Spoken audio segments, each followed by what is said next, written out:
नमस्कार मु दीपक सेनापति। आज शुणिबा एक पुरातन कहानी सती कन्या को सतिया बर। परिवेशन परशुराम बेहेरा।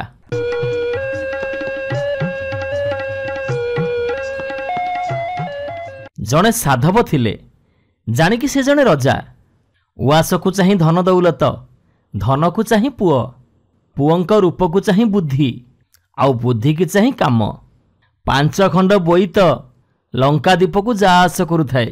7 पुओ जाक बणिजरे लागि थांती। 6 पुओ को 6 बोहू। एका सभा सान पुओटी बाड़ुआ ही रही थाए। सहजे तो से गोड़ पोछा अलिअल खाई पी डौल डाउल ही घोड़ा छुआ परी डेउ थाए।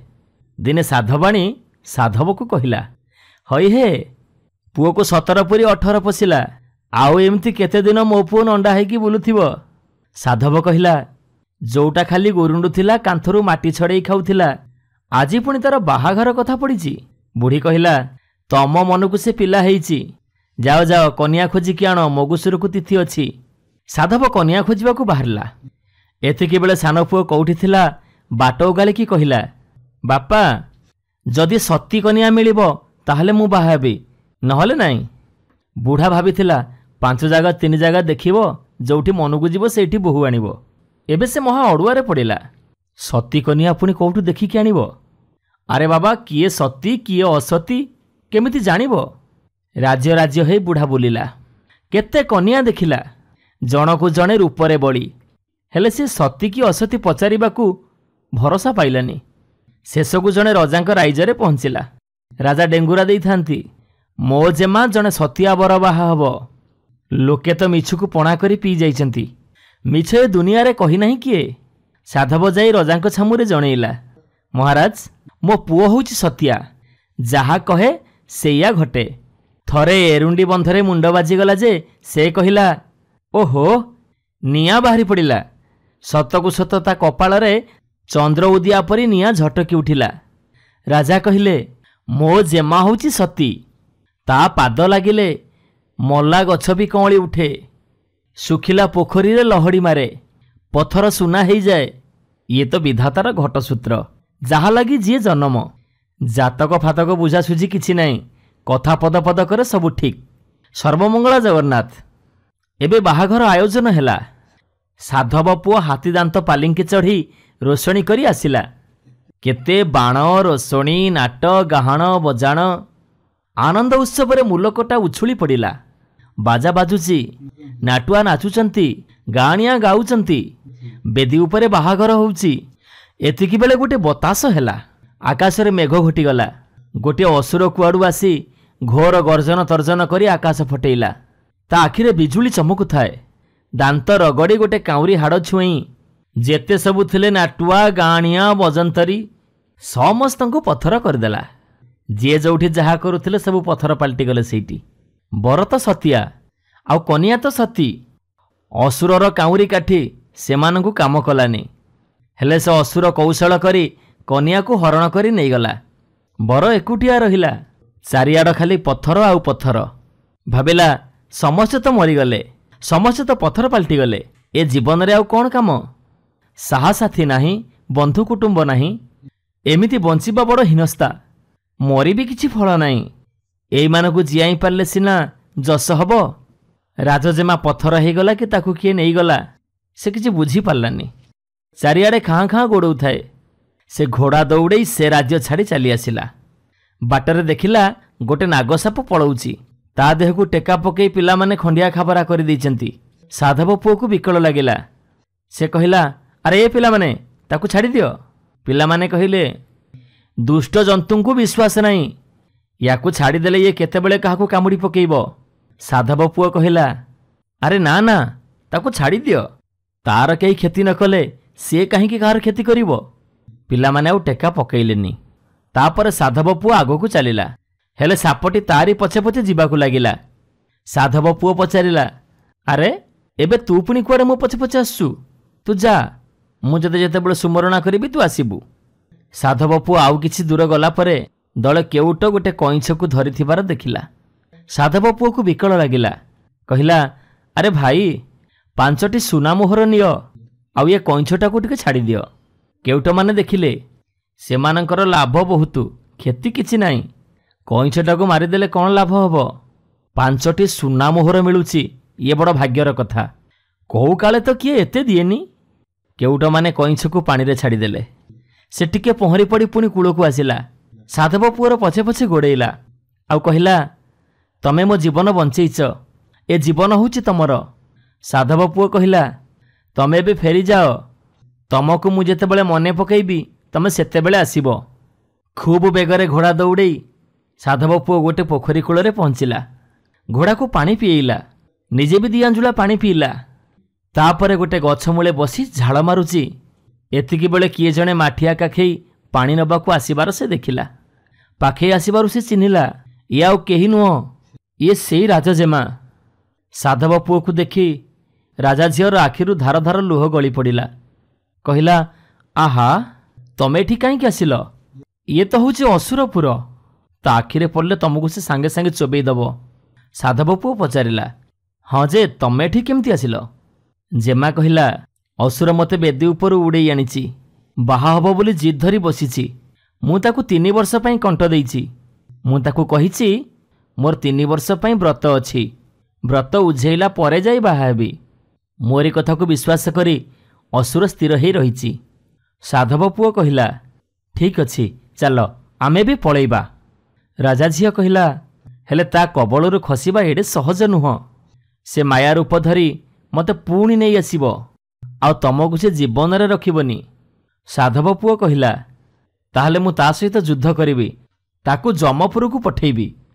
राजजेमा कहिला, ताकू खंडा काटिबनी, ता देहरे भाला गलिबनी, से होची अकाट, ता देहरे कौन जीवन अछि जे से मरिबो?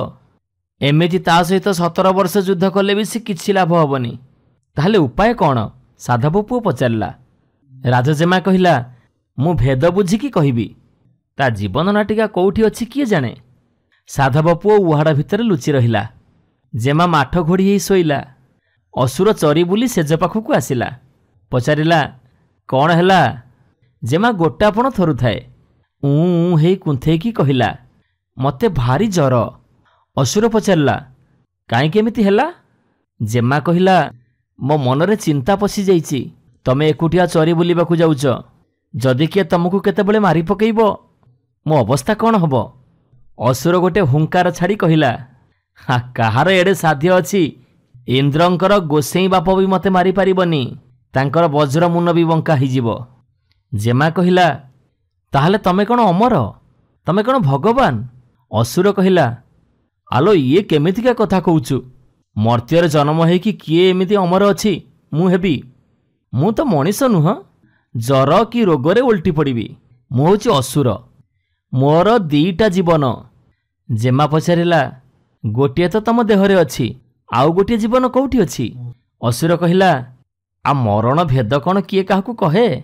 जेमा अभिमान करी कहिला, हाँ न कुह, मु तमर किए जे मते तमे सबु कथा कहिबो? असुर कहिला, आलो ये होची जीवन मरण कथा, टिकिए फुटियार हेले कथा सरिला। हेले तू तो मो जीवन अति आपणार, तते सबु कथा कहिबिनी तो आउ काहाकू कहिबी? शुणु, समुद्र भितरे 7 ताल पानी, 14 ताल पंक, ता भितरे शंख, शंख भितरे शामुका, शामुका भितरे मोती, मोती भितरे ज्योति, आउ ज्योति भितरे प्रजापति। सेई होउची मो जीवन नाटिका। एक कथा जानी सारिबा परे जेमांक देह आपणा छाए भल होइगला। से जाई रंधा बढ़ा करी असुर को परसी देला। असुर संतोषरे खाई पी घुंगुड़ी मारिला। शोईकी उठी जेतेबेले से चरिबाकू गला, साधव पुओ उघाड़रू ओल्हेई साप आउ कईछकू स्मरण कला। सांगे सांगे से 2 जण आसी पहुँचिले। तांको जाति भाईଙ୍କୁ सबू डाकी आनिले। साधव पुओर कथा अनुसारे समुद्रटाकू घांटी पकेइले। कईछ शंखटीकू पाटिरे कामुड़ी धरी समुद्रर ढेउ उपरकू उठी आसिला। तापरे पहरी आसी कूଳରେ पहुँचिला। साधव पुओ शंख भांगी शामुका काढ़िला। शामुकार मुह मेला करी मोती काढ़िला। मोती भांगी ज्योति काढ़िला। आउ ज्योति भितर थिबा से प्रजापति को धरिला। सेतेबेलकू असुरर देह भारी घोड़ा बिंधा कलानी, मन छटपट होउची। साधव पुओ प्रजापतिटीकू धरी कहिला, जाहाकू तू सबू पत्थर करि देइचु, आग ताकू सबू मनीष कर, नहेले ये प्रजापतिर बेकू एठी मोड़देवी। असुर भୟରେ काउरी काठी छुएं समस्त को जियाईदेला। काकुति मिनती हेई प्रजापतिटी मागिला। साधव पुओ ता कथा किछि न शुणी प्रजापतिटाकू आंगुठी अगरे मकचिदेला। असुर सांगे सांगे हाते लंबर जीभ काढ़ी घोर गर्जन करी गुंठे बिल रांपुड़ी पकेला। तापरे तले कचाड़ी हेई पड़ी मरीगला। एणे जो बजंतरी माने सब पथर हो जाइथिले से उठी बाजा बजेबाकू आरंभ कले। शंख बाजिला, काहाली बाजिला, महुरी बाजिला, जोड़ी नागरा बाजिला, आउ हुलहुली पड़िला। नर्तकी माने नाच कले, गाण बजाण चलिला, माल युद्ध कले, बाण फुटिला, पताका उड़िला, आउ तापरे होम धुआं उठिला। पुरोहित मंत्र पढ़िले। सतिया बर आउ सती कन्यांकर हाथगंठी पड़िला। तापरे साधव पुओ राजजीमांकु बाहा हेई सांगरे धरी महा आडंबरे निज घर को फेरिला। नमस्कार, मु प्रदीप मल्लिक। आज शुणिबा गोटे मजा गप अलसुआंक कली। परिवेषण परशुराम बेहेरा। गोटे राइजरे पंझाए अलसुआ थिले। अलसुआंकर तो किछि धंदा न थाए, खाली बसी सोई खाइबाटा सार। सेथिरे पुणी तांकर कोन कम मुह टाण। आ ता नारे चुगुली करी बाहर कली आनी घरे पुरेइबे। एथिरे तांकु किए सुख पाइबो। दिने तांको भितरे गोटे सभा हैला। सबुठु जे बेसी अलसुआ से कहिला, घरे अछ बोली सिना दिन राति छांचुणी की फुर्सत मिलुनी कि आम पिठी की फुर्सत मिलुनी। घर छाड़ी कुआड़े चली गले कौन सेठु भासी जीवो। आमे करूनु बोली सिना, नहले कोउ काम आमको आसेनी। चाल हे कोउठी मिछे मागणारे खटी पेट पोषिबा। ये घरे आउ रही हबनी। बड़ अलसुआ कथारे सान अलसुआ जांक माती गले। समस्ते तहु धाड़ी बांधी दांडे दांडे चलिले। सेमाने चली थांती, एणे डाक छाड़ी थांती, किए मागणारे मूलिया रखिब हो। गोटे गाँ रे गौंटिया बा महाजनटीए थाए। धन बलरे गाँ सारा लोकंकु से निज अधीन रखि थाए एवं सबु लोकंक उपरे हाकिमाती देखौथाए। हातुरु कौड़ीटाए खर्च न करी अन्य को कामरे खटेइबा कायदाटा ताकू भल रकम जना। पाटी शुणी से तार मूलिया मानकु कहिला, शुण रे शुण, तुमे गुड़ाक कड़ाक जगार दिकड़ा नहीं भी कामरे ठकुच, किंतु ये दुनिया रे इमिति लोक अछंती जे कि मागणारे खटिबा लगी तैयार। जा निकल मो घरु, तुम भलिया गोती मूलिया मोर आउ दरकार नहीं। यह कही से तार मूलिया मानकु विदा करी दे अलसुआ पंझाटाकू गुआ सुपारी दे बरण करी नेला घरकू। गेल्ही करी पचारला, तुमे को काम करि परिबो? अलसुआ माने एक स्वरे कहिले, सबू काम आज्ञा। अच्छा तुमको हल करि आसीबो?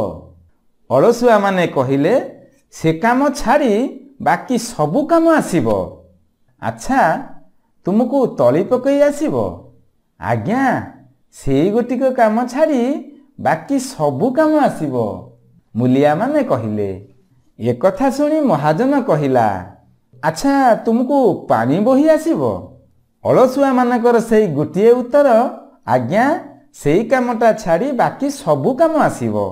एथिरे गौंतिया रागिगला। मुह मोड़ी कहिला, सबू काम आसीबो जदि कहुछ, आज दिनटा मु तुमको देखे। जा घास काटी करी आण। ताहू अलसुआ पंझाटी जाक दा टोकई धरी घास काटिबाकू गले। गोटाए हिड़रे भलो घास बढ़ी थाए। आकु तो घास कटा जना नाही।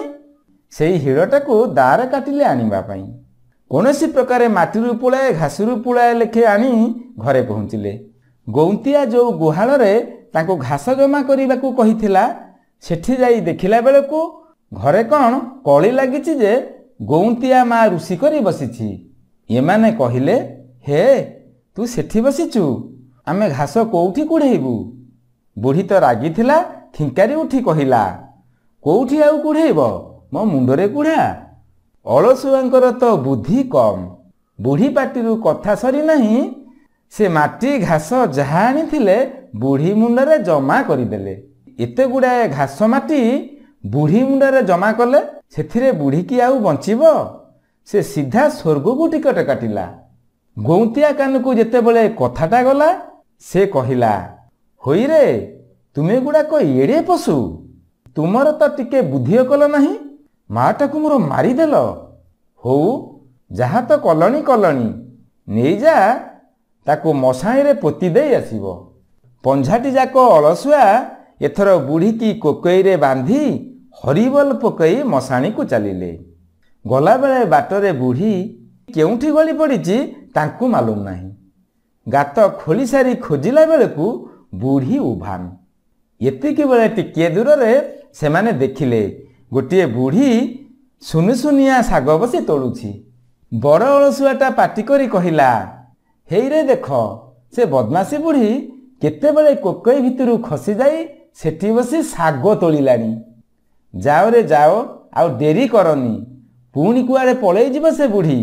ଗାତ ତ ଖୋଳା ସରିଛି, ତାକୁ ଶୀଘ୍ର ଆଣି ଏଥିରେ ସମାଧି ଦେଇଦିଅ। ସେ ଶାଗ ତୋଳୁଥିବା ବୁଢ଼ୀଟି ଯେତେ ମନା କଲେ ବି ସିଏ ସେ ଗୌନ୍ତିଆ ମା ନୁହେଁ, ତା କଥା ଶୁଣୁଛି କିଏ? ତାକୁ ଆଣି ଶେଷକୁ ସେମାନେ ଗାତରେ ପକାଇ ମାଟି ଚଢ଼େଇ ଦେଲେ। ଘରକୁ ଫେରୁଥାନ୍ତି କିଛି ଦୂର ଆସି ଦେଖିଲା ବେଳକୁ ବାଟରେ ପଡ଼ିଛି ଗୌନ୍ତିଆ ମା। ଏଥର ଅଳସୁଆମାନଙ୍କର ରାଗ ଦେଖିବ କ'ଣ? ରାଗରେ ଗାଉଁ ଗାଉଁ ହୋଇ କହିଲେ, ହୋଇଲ ବୁଢ଼ୀ, ତୁ ତ ବଡ଼ ଚାଲାକ ଅଛୁ ଦେଖୁଛୁ। ତୋତେ ଏଇନେ ଆମେ ସମାଧି ଦେଇ ଆସିଲୁ, ତୁ ପୁଣି ଆସି ଏଠି ଉଠିଲୁଣି। ଅଲକ୍ଷଣୀ କୋଉଠିକାର। ଏଥର ପୁଣି ସେ ବୁଢ଼ୀକୁ ନେଇ ଆଉ ଗୋଟିଏ ଗାତ ଖୋଳି ପୋତିଲେ। ଯେତେବେଳେ ଗୌନ୍ତିଆ ତାଙ୍କଠୁ ଏସବୁ କଥା ଶୁଣିଛି ସେ କହିଲା, କ'ଣ କରିଛ? ତୁମେ ଆଉ ଗୋଟିଏ ଶାଗ ତୋଳୁଥିବା ବୁଢ଼ୀକୁ ପୋତି ଦେଇ ଆସିଛ? ତୁମ ଭଳିଆ ଭୂତିଆର ମୋର ଆଉ ଦରକାର ନାହିଁ। ମୁଁ ଯେତିକି ଗଙ୍ଗା ଗଲି ସେତିକି ଫଳ ପାଇଲି। କିଛି ଡାଲି ଚାଉଳ ଧରି ଭାଗ ମୋ ଘରୁ। ମୁଁ ଆଉ ତୁମର ମୁହଁ ସୁଦ୍ଧା ଦେଖିବାକୁ ଚାହେଁ ନା। ଅଳସୁଆ ପଞ୍ଝାଟି ଏବେ କରନ୍ତି କ'ଣ? ସେ ଡାଲି ଚାଉଳ ତକ ଆଣି ବାଟରେ ଗୋଟିଏ ଜାଗାରେ ରୋଷେଇବାସ କଲେ। ରନ୍ଧାରନ୍ଧି ସରିଲା। ଏଥର ଭାଇନି ପଡ଼ିଲା, ପତର ତ ନାହିଁ, ଖାଇବେ କେଉଁଥିରେ? ଜଣେ ଆର ଜଣକୁ କହିଲା, ତୁ ଯା ପତର କାଟି ଆଣିବୁ। ସେ ତାକୁ କହିଲା, ମୋତେ କ'ଣ ଶସ୍ତା ପାଇଲୁ କି? ତୁ ଯାଉନୁ ଆଣିବୁ। ଏମିତି ସମସ୍ତେ ପରସ୍ପର ମଧ୍ୟରେ ଥେଣ୍ଟାଥେଣ୍ଟି ଲଗାଇଲେ। ଭୋକରେ ଏଣେ କରଡ଼ି ଜଳୁଥିଲେ ବି କେହି ଆଉ ପତର କାଟିବାକୁ ଯାଉନଥାନ୍ତି। ଶେଷକୁ ବଡ଼ ଅଳସୁଆ କହିଲା, ବନ୍ଧୁଗଣ, ଆମ ଭିତରେ ଏତେ ଝଗଡ଼ାଝାଟିର ଆଉ ଦରକାର ନାହିଁ।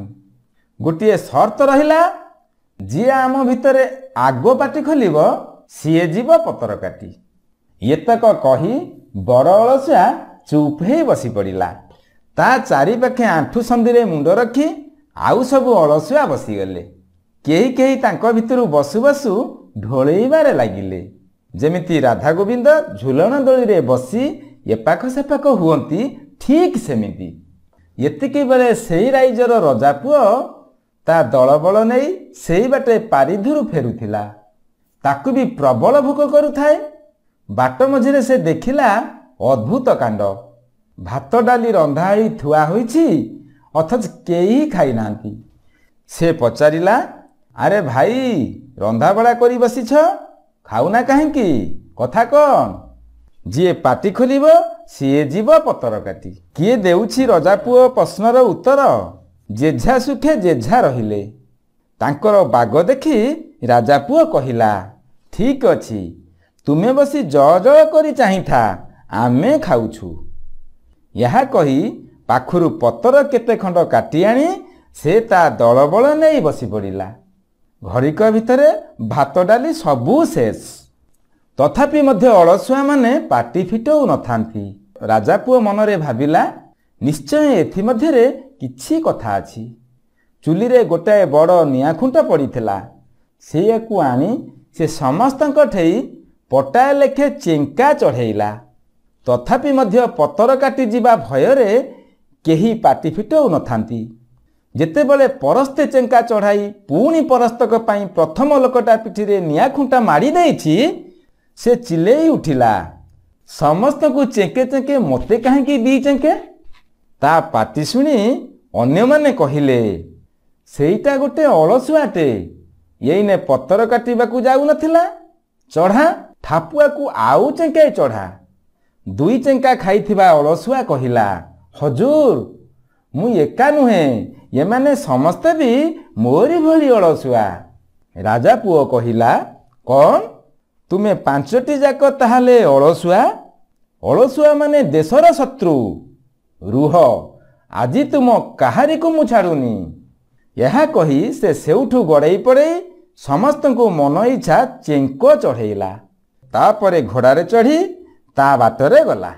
ଦେହ ମୁଣ୍ଡରେ ବେଦନା ପାଇ ଅଳସୁଆମାନଙ୍କୁ ବଡ଼ ଅପମାନ ଲାଗିଲା।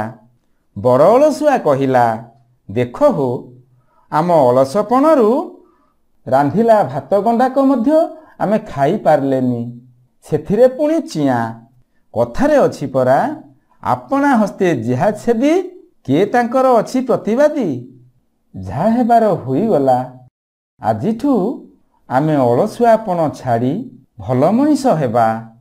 ଏହାପରେ ସମସ୍ତେ କୁକୁର ଲାଙ୍ଗୁଡ଼ ଛୁଇଁ ଭଲ ମଣିଷ ହେବାକୁ ନିୟମ କରି ଘରକୁ ଫେରିଲେ। ନମସ୍କାର ଶ୍ରୋତା ବନ୍ଧୁ, ଯଦି ଆପଣମାନଙ୍କୁ ଆମ ଗପ ଭଲ ଲାଗୁଥାଏ, ଆପଣଙ୍କ ମନକୁ ଛୁଉଁଥାଏ, ତେବେ ଲାଇକ୍ କରନ୍ତୁ, ସବସ୍କ୍ରାଇବ୍ କରନ୍ତୁ। ସୁନ୍ଦର ସୁନ୍ଦର କାହାଣୀ ନେଇ ଆମେ ପୁଣି ଆପଣଙ୍କ ପାଖରେ ଆଗକୁ ଆସିବୁ।